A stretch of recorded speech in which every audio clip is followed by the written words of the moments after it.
باللہ من الشیطان الرجیم، بسم اللہ الرحمن الرحیم۔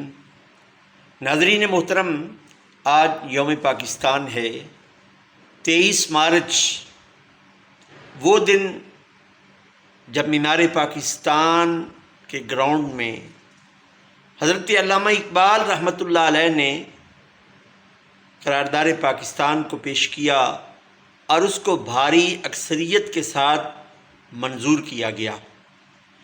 پاکستان کا خواب دیکھنے والے علامہ اقبال اور پاکستان کو انتھک دن رات کی کوششوں سے حاصل کرنے والے حضرت قائد اعظم محمد علی جناح رحمۃ اللہ علیہ، وہ پاکستان جو اللہ رب العزت جل وحدہ لا شریک نے ہمیں رمضان المبارک میں لیلۃ القدر کی رات میں عطا فرمایا، اور وہ لیلۃ القدر کی رات جو نزول قرآن کی رات ہے۔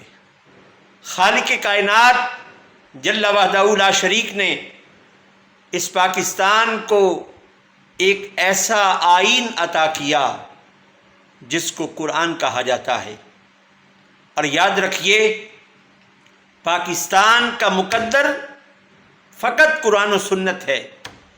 پاکستان کا مقدر صرف نظام مصطفیٰ صلی اللہ علیہ وآلہ وسلم ہے۔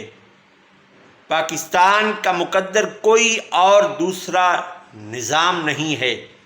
پاکستان صدقہ ہے سرکار دو عالم صلی اللہ علیہ وآلہ وسلم کے پسینے کی خوشبو کا۔ پاکستان صدقہ ہے نبی کریم صلی اللہ علیہ وآلہ وسلم کے نالین اقدس کا، وہ ملک جسے دنیا پاکستان کہتی ہے کہ پاک سرزمین ہے، اور اس پاک سرزمین پر کوئی گندگی والا نظام نہیں چل سکتا۔ میرا جسم میری مرضی والا نظام نہیں چل سکتا۔ اس پاکستان کا مقدر نظام مصطفیٰ ہے، اس پاکستان کا مقدر قرآن و سنت کا انقلاب ہے، اس پاکستان کا مقدر مصطفی انقلاب ہے۔ سن لیں وہ طاقتیں جو پاکستان میں گندا نظام لانا چاہتی ہیں، پاکستان کا مقدر صرف نظام مصطفیٰ۔ پاکستان زندہ باد۔